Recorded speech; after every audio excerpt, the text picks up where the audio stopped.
السلام علیکم ورحمۃ اللہ وبرکاتہ۔ الحمد للہ رب العالمین والصلاة والسلام علی رسولہ الامین وعلی آلہ وصحبہ اجمعین ومن تبعہ بإحسان الی یوم الدین۔ اللہم علمنا بما ينفعنا وانفعنا بما علمتنا ربی زدنی علما رب اشرح لی صدری ویسر لی امری واحلل عقدۃ من لسانی یفقہ قولی۔ فاعوذ باللہ السمیع العلیم من الشیطان الرجیم۔ والسابقون الأولون من المهاجرين والأنصار والذين اتبعوهم بإحسان رضي الله عنهم ورضوا عنه وأعد لهم جنات تجري تحتها الأنهار خالدين فيها أبدا ذلك الفوز العظيم۔ سورة التوبة۔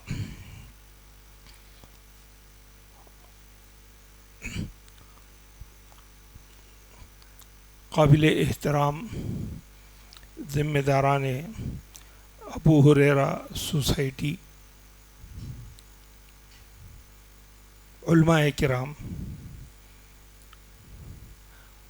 نوجوانان ملت،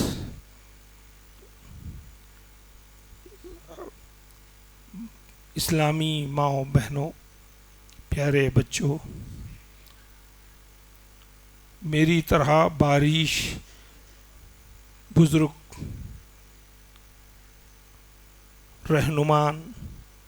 رہنمایان قوم، آج کا جو موضوع صحابہ کرام کے تعلق سے ہے تو میرے ذہن میں اسی سوسائٹی کا نام آیا کہ گفتگو کی جائے تو ابو ہریرہ پر رضی اللہ عنہ۔ پھر احاطہ کیا تو معلوم ہوا سمندر کو کوزے میں بھر، کوزہ یعنی سرائی اور سمندر کو یا آپ کی گنڈی پیٹ کو ایک چھوٹے سے گلاس میں لا کے اس کا پانی لا کر پیش کر دو، ممکن ہے ایسا؟ ناممکن ہے۔ تو میں بولا اتنا بڑا نام اس سوسائٹی کا اور میں ان کے تعلق سے اپنے خیالات کا اظہار کیسے کروں؟ اور احادیث کا ہمارا جو اسٹرکچر ہے، احادیث کا جو ذخیرہ ہے، ہمیں دین جہاں سے ملا ہے وہ تنہا رسول کریم صلی اللہ علیہ وسلم کی ذات صحابہ سے ہی مل کر بنی، صحابہ ہی سے رسول کریم صلی اللہ علیہ وسلم کی زندگی اور سیرت کا مکمل تعلق اسی سے۔ سیرت بغیر صحابہ کے نامکمل ہے، ممکن ہی نہیں۔ قرآن کی سینکڑوں نہیں ہزاروں آیات صحابہ کرام ہی کی اطراف گھومتی ہیں۔ کوئی بھی واقعہ ہو، کوئی بھی موضوع ہو، کوئی بھی حکم ہو، وہ صحابہ کرام ہی سے تعلق رکھتی ہیں۔ اور جو بات ہم تک پہنچی ہے، جس دین خالص کو ہم تک پہنچایا ہے، وہ پہنچانے والے بھی صحابہ ہی ہیں، مگر ہم نے کبھی اس پر سنجیدگی سے غور نہیں کیا۔ یہ دین کس طریقے سے پہنچا؟ صحابہ نے اس کی زندگی کا کتنا بڑا بیڑا اٹھایا۔ دیکھیے، یہ الیکٹرانک میڈیا، آئی ٹی کا زمانہ ہے، بچوں کی نالج بڑی اپڈیٹ ہوتی ہے، بڑی اپڈیٹ ہے۔ تھوڑی ہی دیر میں آپ کو بتا دیں گے کہ کون سا اس وقت سانگ، گانا نمبر 1 ہے، کون سی فلم کتنے کروڑ کا بزنس کر چکی ہے، کون سے ایکٹر کا کیا نمبر ہے۔ بچوں کو یاد بھی ہے کس نے کتنی سنچریاں بنائی۔ کتنے بچے ہیں یہاں پر یہ بتا سکتے ہیں؟ ہم جس سوسائٹی کے تحت اس بڑے پروگرام کو سن رہے ہیں ان صحابی سے کتنی روایات بیان کی گئی؟ کوئی بتا سکتا ہے؟ ابو ہریرہ رضی اللہ تعالی عنہ نے کتنی روایات بیان کی؟ کامن بول رہے ہیں آپ، پرفیکٹ کوئی بول سکتا ہے؟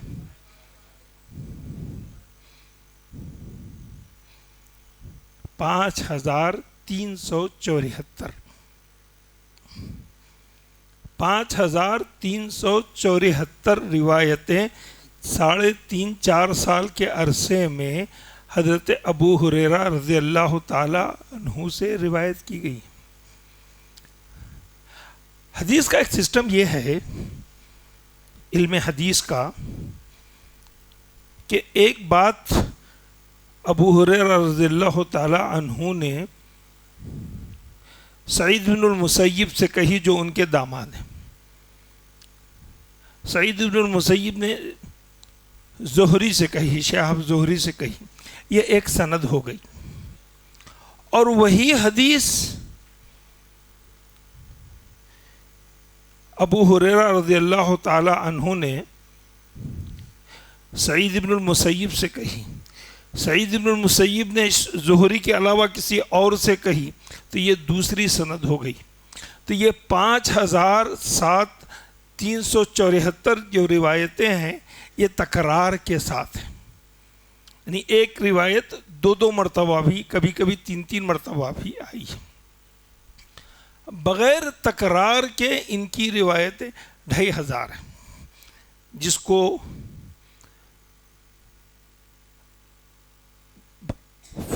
اللہ تعالیٰ ان کی قبر کو نور سے بھر دے۔ ڈاکٹر ضیاء الرحمن آدمی رحمہ اللہ نے اپنی تحقیق میں اس کو پوری طریقے سے ثابت کر کے بتایا۔ یہ ایک مقدمہ تھا اس سوسائٹی کے لیے۔ اب میری باتیں اسی علم حدیث سے، کہ ہمارا جو علم کا مخزن ہے، مصدر ہے، مرجع ہے، یہ صرف اور صرف صحابہ ہے، اور صحابہ کے تعلق سے قرآن کا فیصلہ ہے رضی اللہ عنہم ورضوا عنہ، رضی اللہ عنہ، اللہ ان سے راضی ہو چکا۔ رضی اللہ عنہ، ایک صاحب نے مجھے فون کیا، فون میں پوچھا ہم کسی کو رضی اللہ عنہ کہہ سکتے ہیں یا نہیں کہہ سکتے؟ تو کچھ لوگ جذبات میں آتے ہیں، بولتے ہیں یہ تو صحابہ کے لیے خاص ہے، آپ کیسے نہیں کہہ سکتے؟ تو یہ رضی اللہ عنہم عربی گرامر سے، عربی بلاغت سے، عربی مزاج سے اگر آپ واقف ہیں تو اس کے 2 طریقے۔ ایک ہے خبر، جس کے اندر یہ بتایا گیا کہ یہ ہو چکا، اللہ تعالیٰ خبر دے رہا ہے، رضی اللہ عنہم ورضوا عنہ، اللہ تعالیٰ ان سے راضی ہو چکا، یہ خبر ہے۔ ایک اور دعا ہے، دعا کے طور پر آپ کسی کو بھی کہہ سکتے ہیں، جیسے ہم کہتے ہیں اللہ یرحم والدیک، رحم اللہ، تو اسی طریقے سے رحمہ اللہ جیسے کہتے ہیں، ویسے اگر کسی کو رضی اللہ کہیں تو اس کا مطلب یہ دعا ہے کہ اللہ آپ سے راضی ہو جائے۔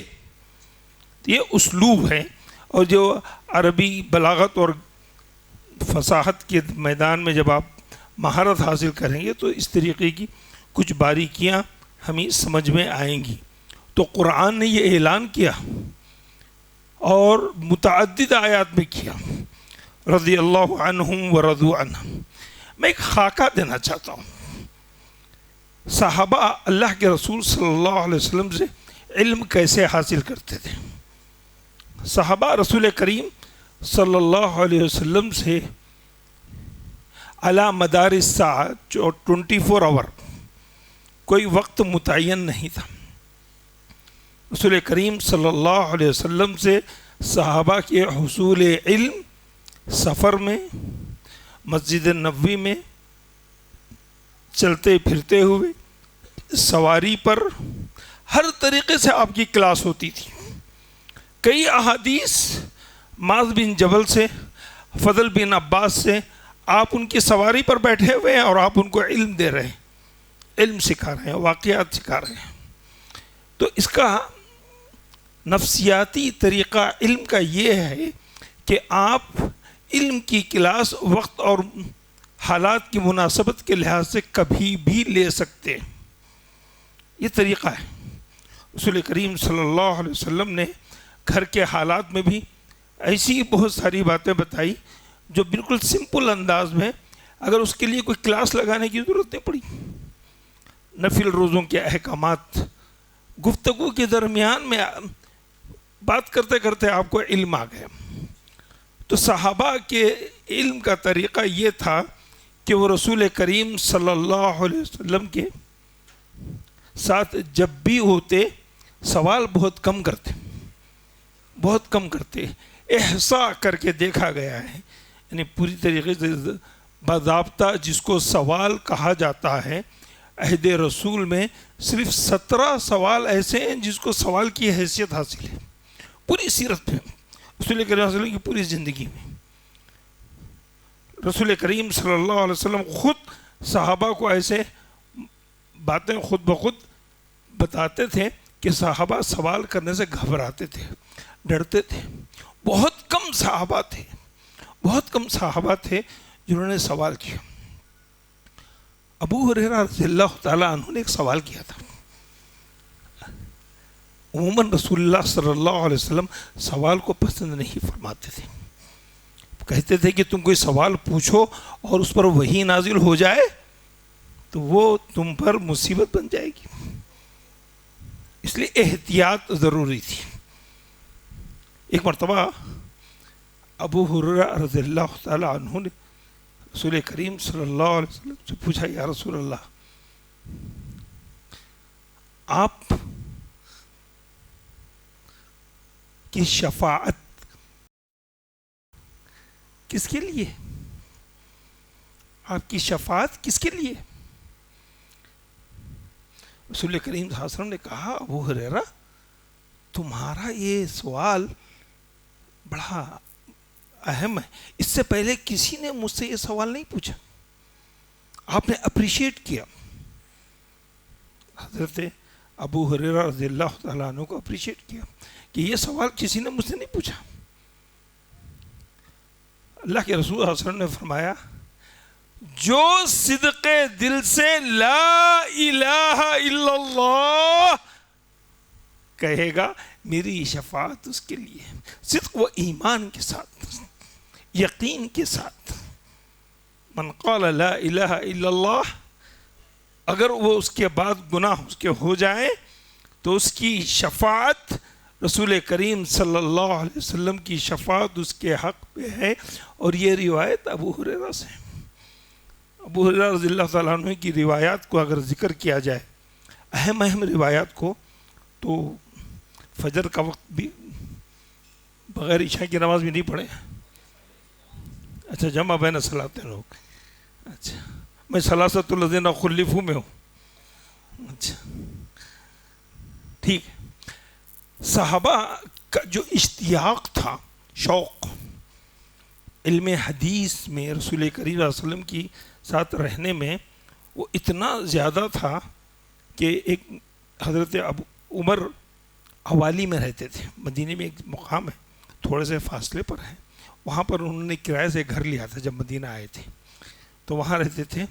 تو وہاں سے حوالی سے مسجد نبوی تک کا فاصلہ زیادہ تھا، تو روز اپ اینڈ ڈاؤن کرنا ان کے لیے مشکل تھا.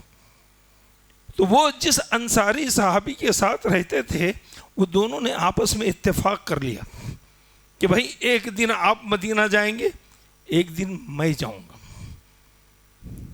ایک دن آپ جب جائیں گے رسول کریم صلی اللہ علیہ وسلم کے پاس جو خبریں ہوئیں وہ آپ پہنچائیں گے، اور دوسرے دن میں جاؤں گا تو میں پہنچاؤں گا.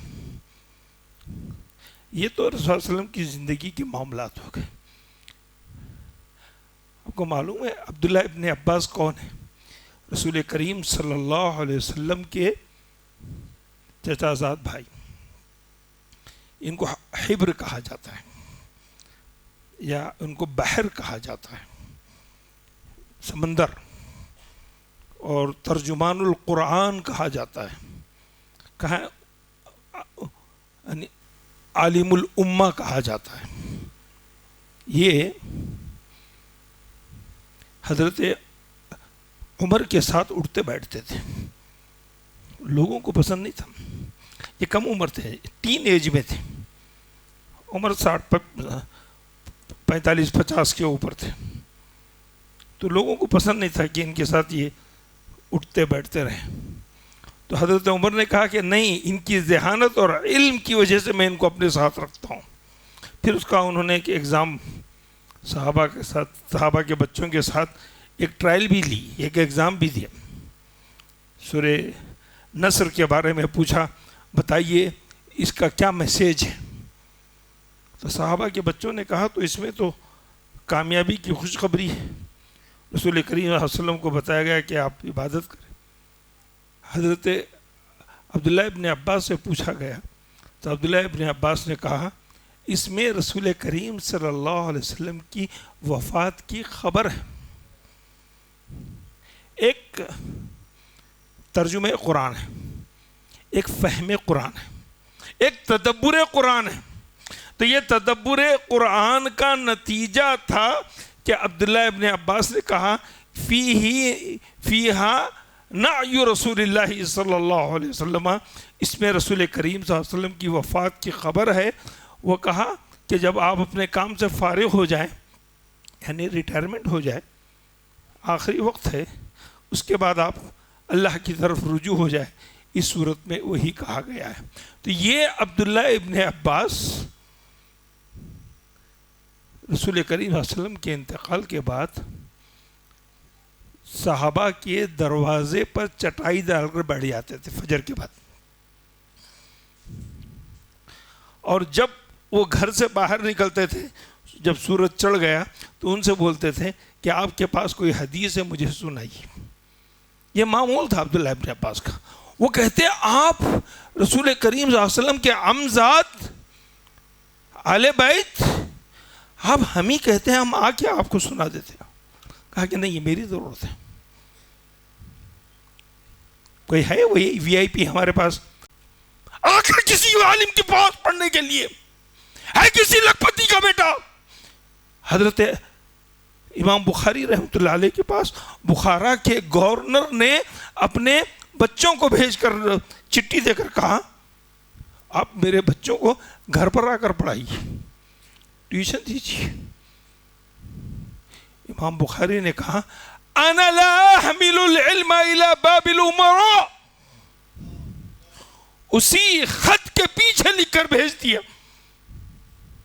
کہ میں علم کو علماء عمرہ کے مالداروں کے دروازوں پر بیچا نہیں کرتا۔ پھر اسی گورنر نے لکھا کہ میرے بچے آئیں گے، آپ ذرا انہیں اسپیشل جگہ دے دیجیے، مخصوص جگہ دے دیجیے۔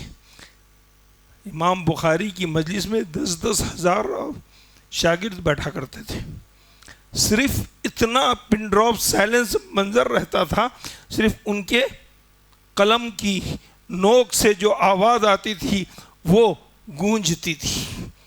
انہوں نے اسی خط کے پیچھے لکھا انا لا اقص العلم احدا دون احد، میں علم کو کسی کے لیے مخصوص نہیں کرتا، میں علم کو کسی کے لیے مخصوص۔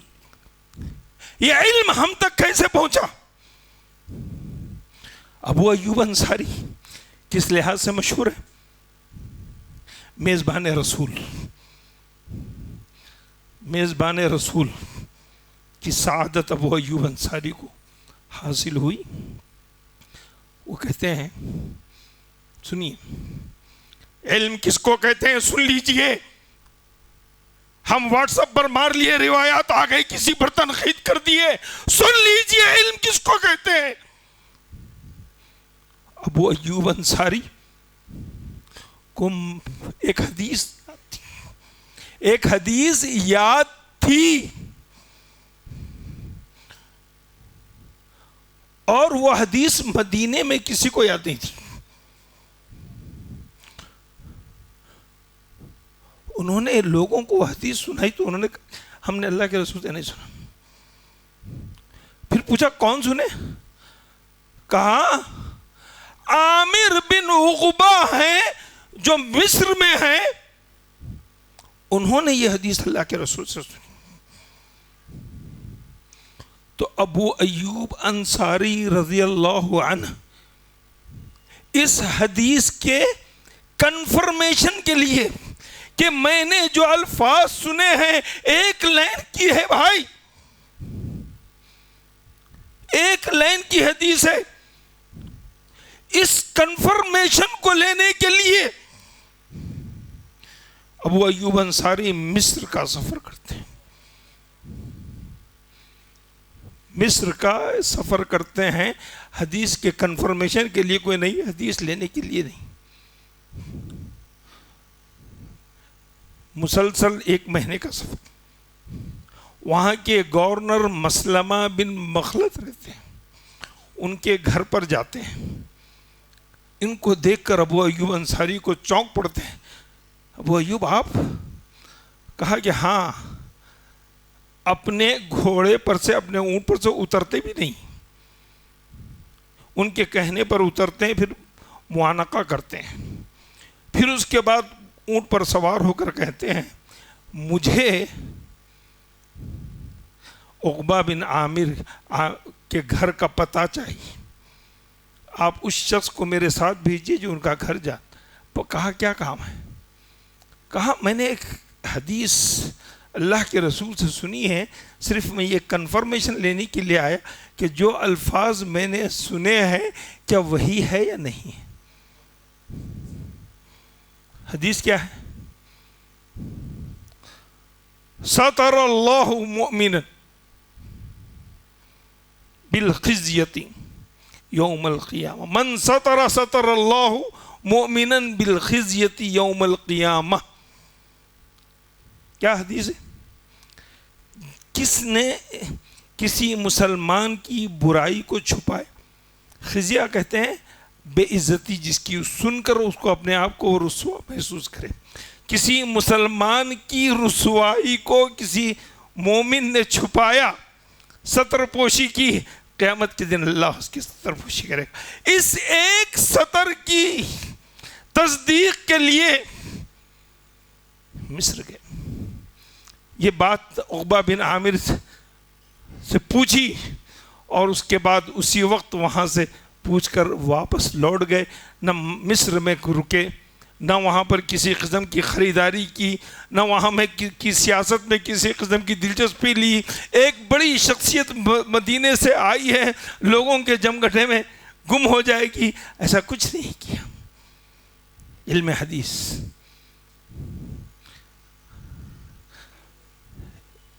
ایک واقعہ ہے، شعبی، امام شعبی بہت بڑے امام ہیں، قاضی شریح کے ساتھیوں میں. انہوں نے ایک حدیث سنائی مجموعے میں. رسول کریم صلی اللہ علیہ وسلم نے فرمایا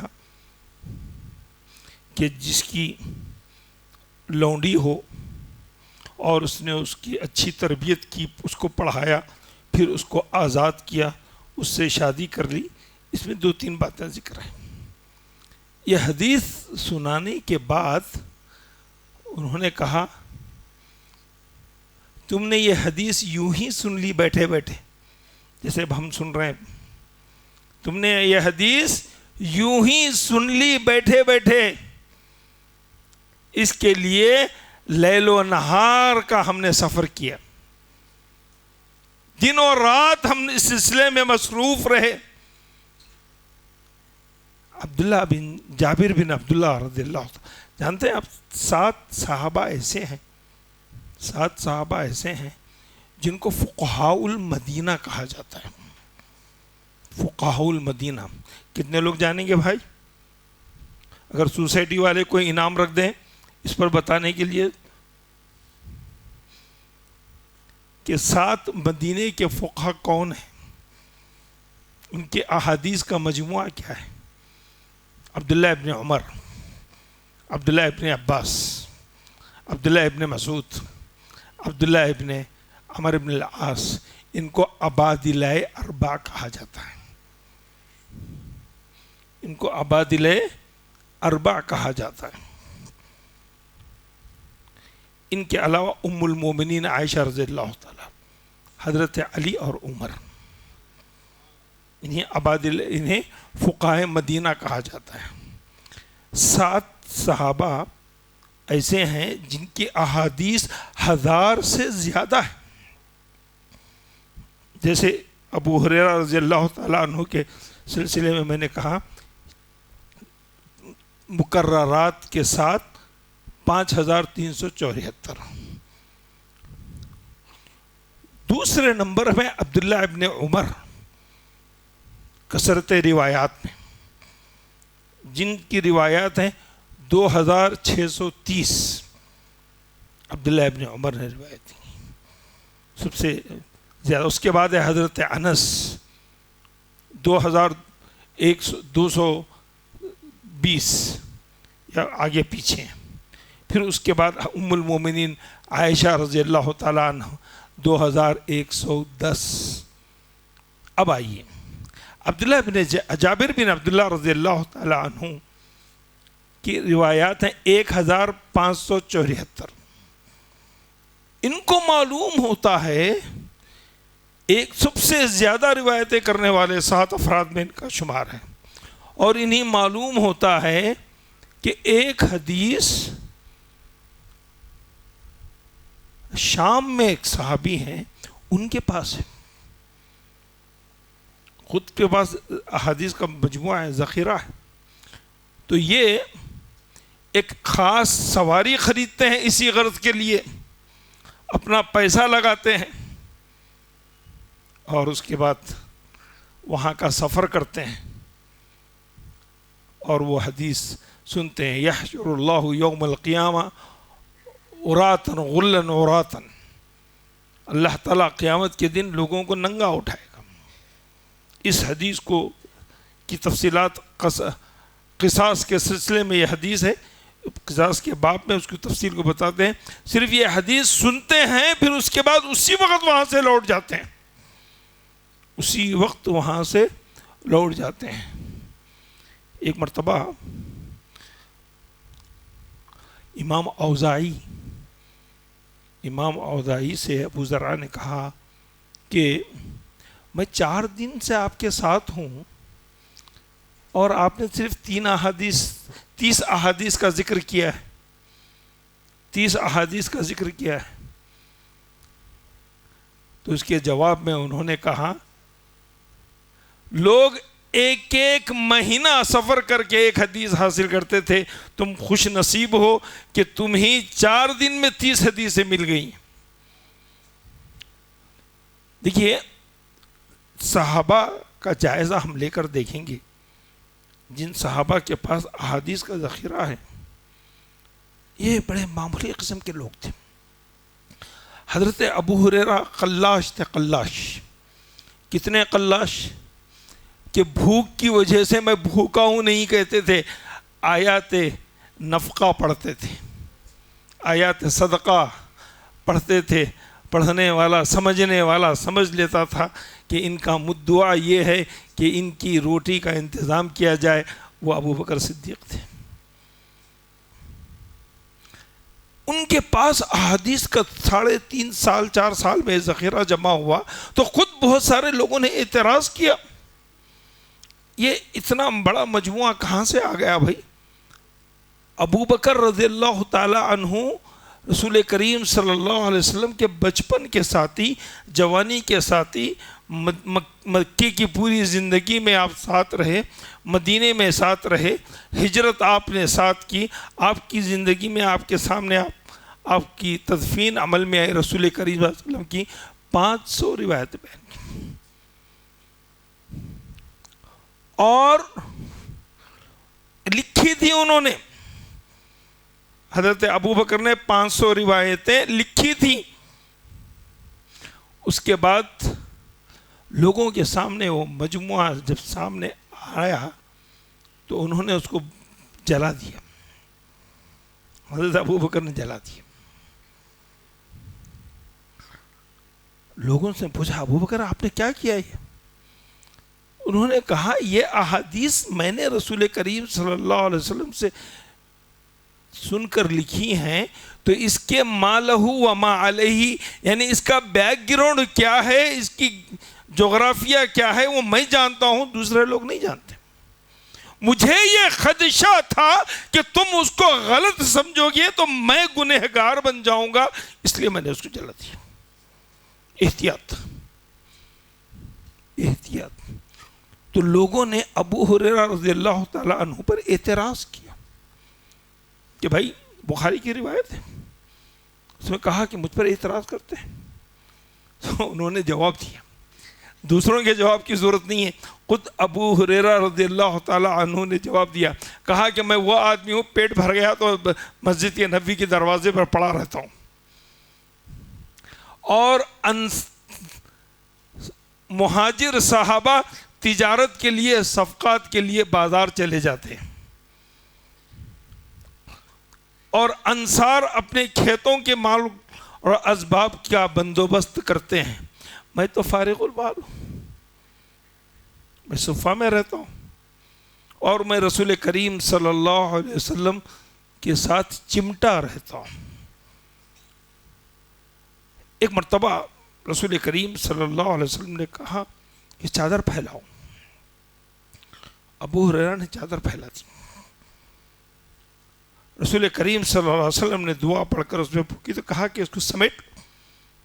انہوں نے سمیٹ لیا. اس کے بعد ابو ہریرہ سے کہا ابو ہریرہ اب تمہارا علم ضائع نہیں ہوگا، اب تمہارا حافظہ کمزور نہیں ہوگا. حضرت کعب بن مالک رضی اللہ تعالیٰ عنہ اور ان کے ساتھ ایک اور صحابی تھے، اور ابو ہریرہ بھی تھے. اللہ کے رسول صلی اللہ علیہ وسلم مسجد نبوی میں داخل ہوئے تو آپ نے ان سے رپورٹ لی. کیا کر رہے تھے بھائی؟ کیا کر رہے تھے؟ کعب بن مالک اور ان کے ساتھ دوسرے صحابی تھے آئے. انہوں نے کہا یا رسول اللہ ہم دعا کر رہے تھے، ہم دعا کر رہے تھے، ذکر کر رہے تھے. پوچھا کیا دعا کر رہے تھے؟ تو انہوں نے وہ دعا کی تو اللہ کے رسول نے آمین کہا. پھر ابو ہریرہ رضی اللہ تعالیٰ عنہ سے پوچھا ابو ہریرہ تم کیا کر رہے تھے؟ انہوں نے کہا میں بھی دعا کر رہا تھا. کہا کیا دعا کر رہے تھے؟ کہا یہ میرے دو ساتھی جو دعا کر رہے تھے وہ، اور اس کے ساتھ اس بات کی دعا کہ میں جو بات اللہ کے رسول سے سنوں وہ میرے حافظے سے محفوظ رہے، میرے حافظے سے غائب نہ ہو. اللہ کے رسول صلی اللہ علیہ وسلم آمین کہا. کعب بن مالک نے کہا یا رسول اللہ یہ دعا ہمارے لیے بھی کیجئے گا، ہمارے لیے بھی آمین کیجئے گا. آپ نے کہا سبقہ کا ابو ہریرہ، اس معاملے میں ابو ہریرہ تم سے سبقت لے گئے ہیں، تو اس لیے ابو ہریرہ کا حافظہ اتنا مضبوط تھا کہ کبھی فا کی جگہ واو، واو کی جگہ فا، اور فا کی جگہ ثم کی تبدیلی نہیں ہوئی. رسول کریم صلی اللہ علیہ وسلم کی وفات کے بعد ان کے دروس ہوتے تھے، جو حلقات ہوتے تھے. حضرت ابو بکر کے زمانے میں حضرت عمر نے ان کے اوپر پابندی لگا دی، کہا کہ آپ درس نہیں دیں گے، حدیث حدیث حدیث، اس کی وجہ سے لوگ قرآن سے غافل ہو رہے ہیں. اس طریقے کا نظریہ انہوں نے حضرت ابو ہریرہ پر پابندی لگا دی. بلکہ ہم دیتے ہیں نا دھمکی، کوئی لیبر کام کر رہا ہے بنگال کا، اگر وہ صحیح کام نہیں کر رہا تو کیا بولیں گے؟ بیٹا تیرے کو بنگال پاک کر دیتا ہوں، واپس تیرے کو بہار بھیج دیتا ہوں. وہی بات عمر نے کہی ابو ہریرہ بہت چل رہی ہے تمہاری، کیا بات ہے، دوس بھیج دوں کیا واپس؟ دوسی قبیلہ تھا ان کا، یمنی تھے، طفیل بن عمر دوسی کے خاندان سے تھے. بڑا فصیح بلیغ زبان بولنے والا قبیلہ تھا. تو اس طریقے کی پابندی لگا دی. اس کے باوجود بھی حضرت ابو ہریرہ ڈرتے نہیں تھے. ابو ہریرہ کی شخصیت میں ایک مزاح تھا، مزاح. ایک ہے مسخرہ پن، نہیں وہ نہیں، ایک مزاح تھا. مزاح کے اندر انسان کی سنجیدگی بھی جھلکتی ہے، علم بھی جھلکتا ہے، ذوق بھی جھلکتا ہے۔ تو ایک مرتبہ انہوں نے کہا الحمدللہ الذی لم یجعلنی مشیرا ولا وزیرا بل جعلنی امیرا،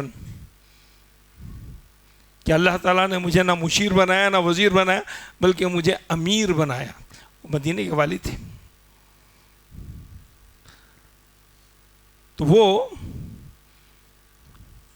ابو ہریرہ رضی اللہ تعالی عنہ، بات کہاں سے چل رہی تھی؟ تھوڑا سا ریورس کیجئے، ہاں دوست واپس بھیج دوں گا۔ تو عمر رضی اللہ تعالی عنہ کو یہ بات پسند نہیں تھی کہ یہ اس طریقے کے حلقے کریں۔ چند دنوں کے بعد، ہاں نہیں اس کے بعد مطلب اصلی کہانی اصلی پٹری پر آ رہا ہوں، ہاں تو اس کے بعد حضرت عمر نے کہا، ایک مرتبہ انہیں بلایا، بلانے کے بعد کئی احادیث پوچھی اور ایک صحابی سے کہا تم ذرا پیچھے سے ان کی احادیث لکھتے رہنا، یہ جو بول رہے ہیں وہ لکھتے رہنا، نوٹ کر لے کے بھجوا دیا۔ پھر چند مہینوں کے بعد دوبارہ بلایا، پھر انہی احادیث کو پڑھ کر سنایا، پوچھا تو اس میں کوئی فرق نہیں تھا۔ حضرت ابو ہریرہ کا یہ حافظہ تھا، تو اس وقت حضرت عمر نے ان سے ایک سوال کیا، تمہیں یاد ہے ابو ہریرہ، تمہیں یاد ہے اللہ کے رسول صلی اللہ علیہ وسلم کے ساتھ ہم فلاں صحابی کے گھر گئے تھے اور وہاں اللہ کے رسول نے ایک حدیث سنائی تھی، وہ حدیث تمہیں یاد ہے؟ ہاں عمر مجھے یاد ہے۔ عمر مجھے 28 ایئرز کے تھے جب وہ مدینہ آئے، تو اس وقت 35 میں تھے۔ یہ ایج ینگ ہوتی ہے، انسان جذبات کے اعلیٰ درجے پر ہوتا ہے۔ جنتیوں کی عمر 33 سال، وہی عمر میں تھے۔ کہا ہاں یاد ہے۔ کہا اللہ کے رسول صلی اللہ علیہ وسلم نے فرمایا من کذب علی متعمدا فلیتبوأ مقعدہ من النار، مجھ پر جو جھوٹی بات گھڑے گا وہ اپنا ٹھکانہ جہنم بنائے گا۔ خوارجی سن لو، شیعہ سن لو۔ کہا ابو ہریرہ جاؤ، آج سے میں نے تمہیں اجازت دی، تم اپنے دروس کو جاری رکھو، اپنے اسباق کو جاری رکھو۔ اس کے بعد ابو ہریرہ رضی اللہ تعالیٰ عنہ نے دروس کو جاری رکھا، اپنے سلسلے کو جاری رکھا۔ ابو ہریرہ مسلمان ہو گئے، 7 ہجری میں آئے، جنگ خیبر میں شریک ہوئے۔ ان کی والدہ اسلام نہیں لائیں، یہ مغموم تھے۔ سیدھا اللہ کے رسول صلی اللہ ایک بار ان کی والدہ سے کہا اسلام لاؤ، تو انہوں نے اسلام لانا تو دور کی بات، انہوں نے بہت کچھ سنا دیا، ابو ہریرہ کو بھی سنا دیا، اللہ کے رسول کے بارے میں بھی کچھ کہہ دیا۔ ابو ہریرہ مغموم ہوئے، اللہ کے رسول صلی اللہ علیہ وسلم پاس آئے اور آ کے کہا یا رسول اللہ میری ماں نے آج حد کر دی، وہ آپے سے باہر ہو گئی، انہوں نے مجھے بھی برا بھلا کہا اور آپ کو بھی کچھ سنا دیا، آپ میری ماں کے لیے ہدایت کی دعا کیجئے، اللہ انہیں ہدایت دے۔ اللہ کے رسول نے دعا فرمائی اللہم اہدی ام ابی ہریرہ۔ جب وہ گھر پہنچے تو اس ایمان کے لیے وہ تیار تھی۔ ابو ہریرہ جب گھر پہنچے تو ان کی والدہ ایمان لانے کے لیے تیار تھی، پوری صورتحال بدل چکی تھی۔ تو اس سے یہ بات معلوم ہوئی کہ شخصی طور پر نام لے کر دعا کی جا سکتی ہے، صحت کے لیے، ہدایت کے لیے، مختلف معاملات کے لیے، اس طریقے کا وقت کیا جا سکتا ہے۔ میرا وقت ہو گیا شاید، زیادتی مناسب نہیں ہے، اور 5374 احادیث کا ذکر چھڑا ہے۔ ٹھیک ہے، بہرحال ہم جن صحابہ کے سلسلے میں بات کر رہے ہیں یہ قربانیوں کا مجموعہ ہے، یہ مہاجرین اور انصار کی تعداد اور ان کا مجموعہ اتنا زیادہ ہمارے لیے اثر انداز ہے زندگی میں کہ ان کے بغیر ہماری زندگی کی گاڑی ایک قدم نہیں چل سکتی، ایک قدم آگے نہیں بڑھ سکتی اگر ہم ان کی بتائی ہوئی احادیث پر عمل نہیں کریں گے، اور ہم تک پہنچانے کے لیے وہی ذریعہ ہے۔ باتیں بہت، یہ ایک نشست اس کے لیے کافی نہیں ہے، بلکہ ایک ایک صحابہ کا موضوع اگر اختیار کر کر ان کے پہلوؤں کو اس پر گفتگو کی جاتی تو بہت ساری ہوتی۔ میں نے ان 7 صحابہ اکرام کے کچھ مختصر حالات ذہن میں رکھے تھے۔ میں اللہ تبارک تعالیٰ سے دعا کرتا ہوں کہ جیسے اللہ تعالیٰ رضی اللہ عنہم ورضوا عنہ، اس مجموعے کے لیے بھی اللہ تعالیٰ رضی اللہ عنا وعن الجمیع، رضی اللہ عنا وعن الجمیع۔ بارک اللہ لنا ولکم بالقرآن العظیم ونفعنا بآیات اللہ وذکر الحکیم وآخر دعوانا ان الحمد للہ رب العالمین۔ مزید علماء اور مقررین کے بیانات سننے کے لیے ہمارے YouTube چینل کو سبسکرائب کیجیے۔ جزاک اللہ۔